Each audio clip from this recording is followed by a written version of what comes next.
নমস্কার বন্ধুরা, আমি ইঞ্জিনিয়ার শুভঙ্কর পাল প্ল্যানোভা ডিজাইন সলিউশন থেকে আজকে অত্যন্ত একটি গুরুত্বপূর্ণ বিষয় আপনাদের সামনে নিয়ে এসেছি। সেটা হলো ছাদের রড বাঁধা।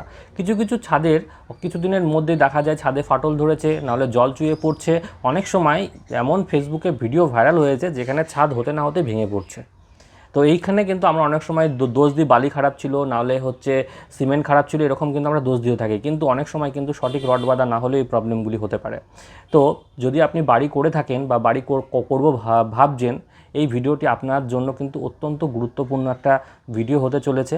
যদি আপনার সাইটে কোনো সুদক্ষ ইঞ্জিনিয়ার না থাকে, এই পয়েন্টগুলো যেগুলো আমি ভিডিওতে আলোচনা করব সেগুলো মাথায় রেখে যদি আপনি মিস্ত্রিদেরকে ঠিকঠাকভাবে গাইড করে কাজটা করে নিতে পারেন, আপনার ছাদটি হবে কিন্তু সুরক্ষিত এবং ছাদের লংজিভিটি অনেক বেড়ে যাবে।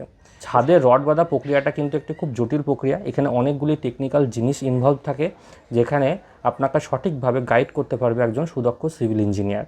তো একটা টেকনিক্যাল টার্ম আপনাদের সামনে আমি তুলে ধরছি, সেটা হচ্ছে ছাদটাকে ওয়ান ওয়ে স্ল্যাব নাকি টু ওয়ে স্ল্যাব। এই দুটো ক্যাটাগরিতে আমাদের দুই রকম ছাদ হয়। ওয়ান ওয়ে স্ল্যাবের একরকম রেনফোর্সমেন্ট ডিটেলিং হয়, আর টু ওয়ে স্ল্যাবে আরেক ধরনের রেনফোর্সমেন্ট ডিটেলিং হয়। মানে যদি ওয়ান ওয়ে স্ল্যাব হয়, জমিটি মানে বাড়িটি হবে আপনার লম্বাটে টাইপের। যদি আপনার বাড়ির ফ্রন্ট হয় 20 ফুট এবং দৈর্ঘ্য যদি হয় 60 ফুট, তাহলে 60কে 20 দিয়ে ভাগ করলে হলো 3, তাহলে এটা 2-এর বেশি হলো। তাহলে 2-এর বেশি যদি হয়ে থাকে, দৈর্ঘ্যকে প্রস্থ দিয়ে ভাগ করলে যদি 2-এর বেশি হয়ে থাকে, তাহলে সেটা ওয়ান ওয়ে স্ল্যাব।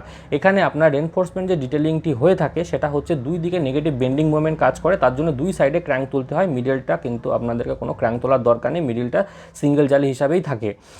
এবং দুই সাইডে যেটা L/3 বা L/4-এর মধ্যে আপনারা ক্র্যাঙ্ক তুললেন, সেখানে কিন্তু এক্সট্রা টপ বার প্রোভাইড করতে হয়। অনেক সময় মিস্ত্রিরা এই ভুলগুলি করে থাকেন, নেগেটিভ বেন্ডিং মোমেন্টকে রেজিস্ট না করার জন্য ওপরে কোনো এক্সট্রা টপ বার প্রোভাইড করেন না। তার জন্য কি হয়, ছাদের লোড ক্যাপাসিটি অনেক পরিমাণ কমে যায়। সেকেন্ড যে জিনিসটা, সঠিক যে স্পেসিংটা, মেন বার যেটা থাকবে আপনার শর্টার্স ডাইরেকশানে থাকবে। যে 60/20 বললাম, মানে মেন বার যদি আপনার 10-এর দেন, সেই 10-এর বারটি আপনার 20 ফুট বরাবর থাকবে। আর যেটা আপনার ডিস্ট্রিবিউশন বার, সেটা থাকবে 60 ফুট বরাবর। এবং স্পেসিংটি 4 থেকে 4.5 ইঞ্চির মধ্যে রাখবেন। টপ এবং বটমের স্পেসিংটি 4 থেকে 4.5 ইঞ্চির মধ্যে রাখবেন, এটা সব থেকে বেটার। এখানে মিস্ত্রি অনেক সময় কী করে, স্পেসিংগুলি ইকুয়াল রাখেন না। সঠিক তাড়াতাড়ি রড বাঁধার জন্য বা ছাদটি যদি আপনি তাদেরকে কন্ট্রাক্ট দিয়ে থাকেন তাড়াতাড়ি তারা কাজটি তোলার জন্য, বেসিংগুলো মেনটেন না করে কোনোটা বেশি কোনোটা কম এইভাবে করে দেয়। এতে কিন্তু ছাদের লোড ক্যাপাসিটি অনেক পরিমাণ কমে যায়। এবার আপনার ছাদটি যদি টু ওয়ে স্ল্যাব হয়, জিনিসটা কি একটু খুলে বলি। সেটা হচ্ছে টু ওয়ে স্ল্যাব মানে জায়গাটা আপনার অনেকটা চৌকো টাইপের। মানে আপনার ধরুন ফ্রন্টটা রয়েছে 40 ফুট, লম্বায় রয়েছে 60 ফুট। তাহলে 60কে যদি 40 দিয়ে আপনি ভাগ করেন, সেটা 2-এর কম হচ্ছে। 2-এর কম হলে সেটা টু ওয়ে স্ল্যাব, অথবা 2-এর সমানও যদি হয় সেটা টু ওয়ে স্ল্যাব। এখানে বেন্ডিং মোমেন্টটি চারিদিকে ক্রিয়া করে, অর্থাৎ আপনাকে চারিদিকে ক্র্যাঙ্ক তুলতে হবে এবং মিডিলটা সিঙ্গেল জালি হিসাবে শো করতে হবে, রাখতে হবে। মানে মিডিলটা থাকবে সিঙ্গেল জালি এবং চারিদিকে আপনার থাকবে ডবল জালি, এবং চারিদিকে আপনাকে এক্সট্রা টপ বার প্রোভাইড করতে হবে। এখানেও কিন্তু মিস্ত্রিরা ভুল করে থাকেন, তারা ওয়ান ওয়ে স্ল্যাব নাকি টু ওয়ে স্ল্যাব এই জিনিসগুলো না বুঝেই সব জায়গাতে একই ধরনের রড বাঁধার সিস্টেমটা করে দেন। এতে কি হয়, ছাদের কিন্তু সঠিক লোড ক্যাপাসিটি আসে না। নেক্সট যেটা খুব কমন, কিন্তু আমরা ভাবি যে এটা কি প্রয়োজন আছে, সেটা হচ্ছে ছাদে আমরা কভার ব্লক ইউজ করি। ছাদে এবং ছাদের বিমে কভার ব্লক ইউজ করি, যেগুলো বাংলা ভাষায় গুটকা বলে থাকেন মিস্ত্রিরা।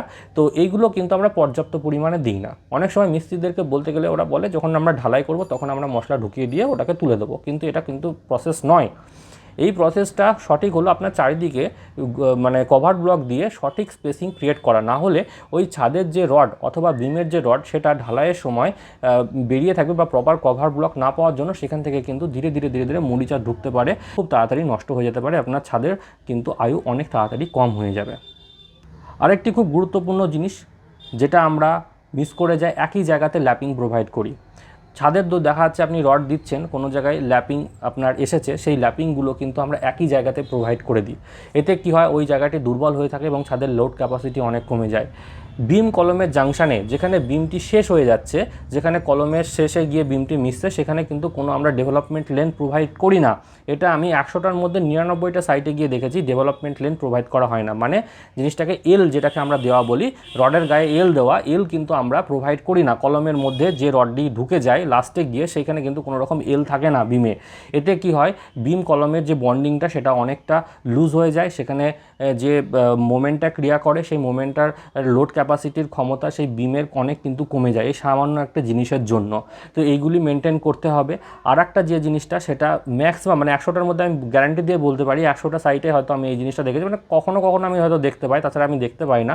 সেটা হচ্ছে বিমের যে রডগুলো যায় সেগুলো কলমের সব মধ্যে দিয়ে নেওয়া, মানে কলমের যে রেনফোর্সমেন্ট আছে তার মধ্যে দিয়ে নিয়ে যাওয়া উচিত, কিন্তু কি থাকে কিছুটা কলমের বাইরে দিয়ে দেয়।